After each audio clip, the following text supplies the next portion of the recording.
আমাদের জীবনে ঘটা অনেক ঘটনা আছে, এবং ঠাকুরকে যারা একটু হলেও বিশ্বাস করে, সেই বিশ্বাস করে তারা প্রেমের পরশটা পায়।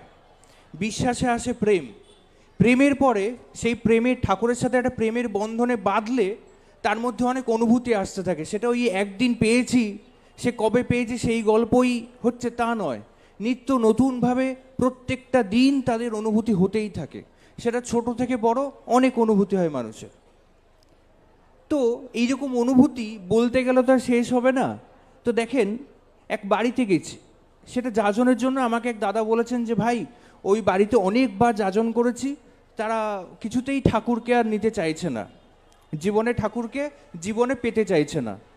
আমি ঠিক আছে, আমাকে বলেছো যখন আমি যাব। এবারে আমি গেছি, তারা সেই বাড়ির যিনি মা, সেই মা বৈষ্ণব, সেই মা বৈষ্ণব, কিন্তু তার স্বামী, দুই মেয়ে, তারা অদীক্ষিত।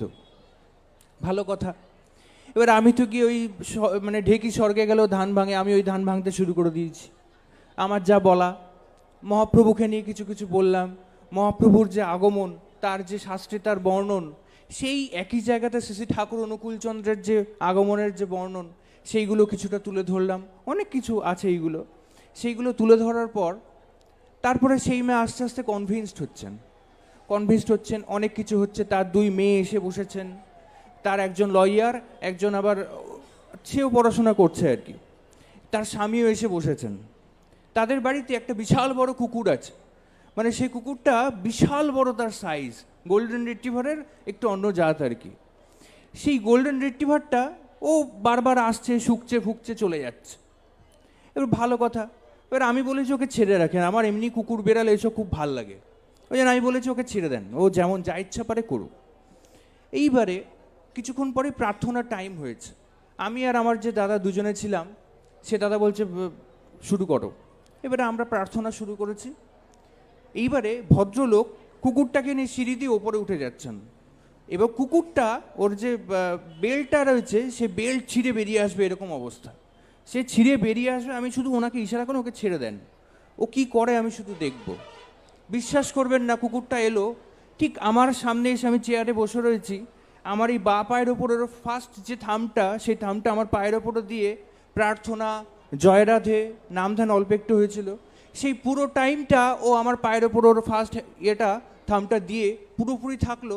প্রার্থনা শেষ হলো, ও চুপচাপ, কোনো আওয়াজ নেই, এতক্ষণ যে চেল্লামেল্লি এত কিছু অগোছালো কাজকর্ম করছিল, সে চুপচাপ পুরোপুরি সিঁড়ি দিয়ে উঠে ওপরে চলে গেল।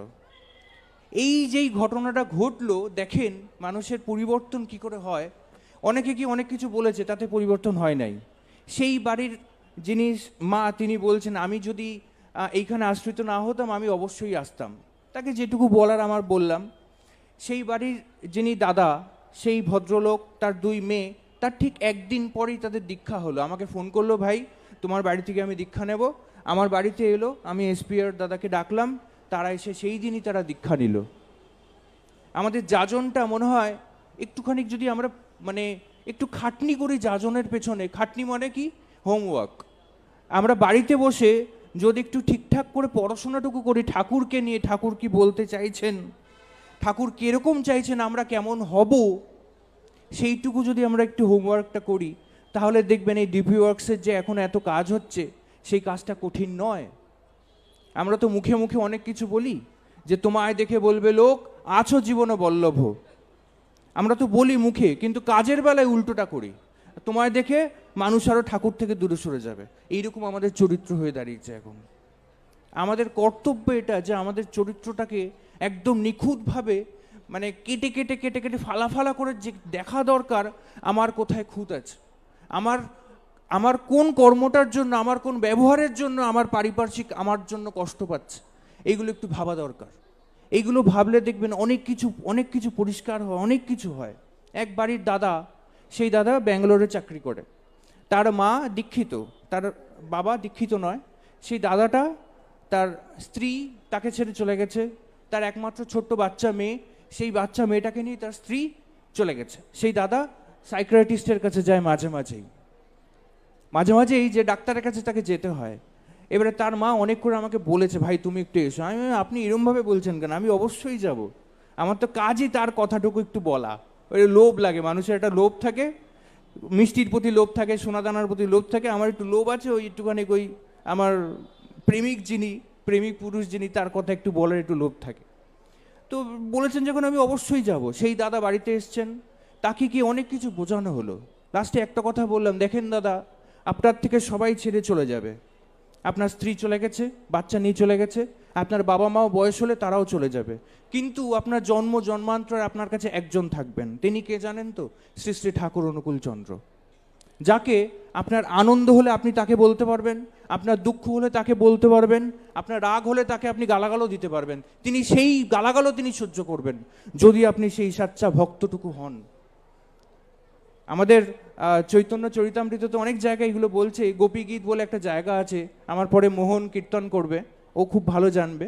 সেই গোপী গীতে এক জায়গায় মানে সব সখীরা তারা মানে শ্রীকৃষ্ণকে গালাগাল দিচ্ছে রীতিমতো। তিনি বলছেন এই গালাগালটাও আমার কাছে শ্রেয়, ওটাই আমার কাছে স্তুতি স্বরূপ, এরকম বলছে। তো যদি আমরা তাকে যদি একটু ভালোবাসতে পারি, আমরা কি কেউ বুকে হাত দিয়ে এইটুকু কথা বলতে পারি ঠাকুরের সামনে দাঁড়িয়ে যে হ্যাঁ ঠাকুর, আমি তোমাকে ভালোবাসি? একটা ছেলে একটা মেয়েকে আই লাভ ইউ বলে বেড়ায়, একটা মেয়ে একটা ছেলেকে আই লাভ ইউ বলে বেড়ায়, কিন্তু ঠাকুরকে আমরা একবারও কিন্তু একদম মানে বুক ফুলিয়ে দাঁড়িয়ে কিন্তু বলি না ঠাকুর আই লাভ ইউ, আমি তোমাকে ভালোবাসি। এটা কিন্তু আমরা খুব মানে বুকে হাত দিয়ে কিন্তু আমরা কি বলতে পারি না। আমাদের সেইটুকু স্পর্ধা হওয়াটা উচিত যে আমি আমার ঠাকুরকে ভালোবাসি বলবো। প্রত্যেক দিন আমাদের এটা বলা দরকার যে ঠাকুর, আমি তোমাকে ভালোবাসি। ওই বলতে বলতে বলতে বলতে একদিন দেখবেন সত্যিকারে ভালোবেসে ফেলেছেন। আপনি তাকে ছাড়া চলতে পারছেন না, আপনি যেখানেই যাচ্ছেন তিনি আপনার সাথে থাকছেন, অন্য কিছু চিন্তা করতে হচ্ছে না। আমি অনেক কিছু বলে ফেলেছি, আমার টাইম সংক্ষিপ্ত, আমার পরে আরও অনেক বক্তারা আছেন। যদি কিছু ভুল বলে থাকি আমাকে মার্জনা করবেন, আর যদি কিছু ঠিক বলে থাকি, এই উৎসব শেষ হয়ে গেলে আপনারা ওই সাথে যদি ক্যান নিয়ে আসেন, প্রসাদ নিয়ে যাবেন, হয়তো তার সাথে এই কথাগুলো কিছু কিছু করে নিয়ে যাবেন, নিয়ে গিয়ে আপনার যে পরিবার আছে তাদের কাছে বিতরণ করবেন। দেখবেন আপনার যারা ছোট ছোট বাচ্চা যারা আছে তাদেরকে ঠাকুরের কথাগুলো একটু বলবেন, দেখবেন তারা মানে ওই মানে ভরকে যাওয়া ছেলেপুলে, এখন তো সব প্রত্যেকটা পরিবারেই ভরকে যাওয়া ছেলেপুলে ভর্তি। মানে এখনও অনেক ঘটনা মাথায় আসছে, একটা ছোট্ট ঘটনা বলে আমি শেষ করছি, টাইম আর বেশি নেই হয়তো। পূজ্যপাদ অবিন্দা আমাদেরকে একটি ছেলের কাছে পাঠাইছিলেন। সেই ছেলেটির মা মালদায় থাকে, মালদার ঘটনা এটা। সেই ছেলেটি শ্রী শ্রী ঠাকুরের ছবি, তার মা দীক্ষিত, মা বাবা দীক্ষিত, ঠাকুরের ছবিটা ধরে এরকম করে ছুঁড়ে ফ্লাইং সসারের মতো রাস্তায় ফেলে দেয়। সে ইষ্টভীতি করবে না, সেও দীক্ষা নিয়েছিল, ইষ্টভীতি করবে না, ঠাকুরকে তার পছন্দ নয়, মানে ছবিটাই ধরে ফেলে দিচ্ছে এরকম করে ছুঁড়ে। এবারে তার মা গিয়ে অবিন্দাকে নিবেদন করেছেন, এবারে অবিন্দা এবারে আমাদেরকে পাঠাইছেন। এবারে মালিকের কুকুর হিসেবে আমরা গেছি। এইবারে এটা তো অনেক বছরের, ডিপি ওয়ার্কস শুরু হওয়ার আগের এটা ডিপি ওয়ার্কস, তখন কয়েকজন মিলে আমরা ডিপি ওয়ার্কস করতাম, অবিন্দা আমাদেরকে পাঠাতেন। এইবারে গিয়ে ছেলেটা আসছে না কিছুতেই আমাদের সামনে, তার মাকে তো যাজন করছে, আপনার জন্য হয়েছে, এই হয়েছে, সেই হয়েছে, আপনার এই দোষ। এবার আমরা আর কী করবো, কিছু তো উপায় নেই আমাদের কাছে। এইবারে ছেলেটি এসে বসেছে অনেক পরে, ডেকে ঠেকে সে এসছে। আসার পরে এবারে ছেলেটিকে আমি বলছি, ভাই তুই ইষ্টভীতি নাকি ছেড়ে দিয়েছিস? বলছে হ্যাঁ দাদা, আমি ইষ্টভীতি ছেড়ে দিয়েছি। হ্যাঁ, খুব ভালো করেছিস। ও না মানে বিশাল হাসিতে, মানে দাদা আমার লাইনের কথা বলছে। আমি তারপরেই বললাম যে ভাই, তোর মা তোকে কখনো বিষ খেতে বলে? বলছে মা আমাকে কেন বিষ খেতে বলে, মা তো আমার ভালো চায়। আমি এইটাই হচ্ছে কি আসল কথা, তোর মা তোকে ভালোবাসে বলে তোকে বিষ খেতে দেয় না। তোর মা তোকে ভালোবাসে বলে তোকে বলে যে তুই ইষ্টভৃতিটা কর, ঠাকুরকে ভালোবাস।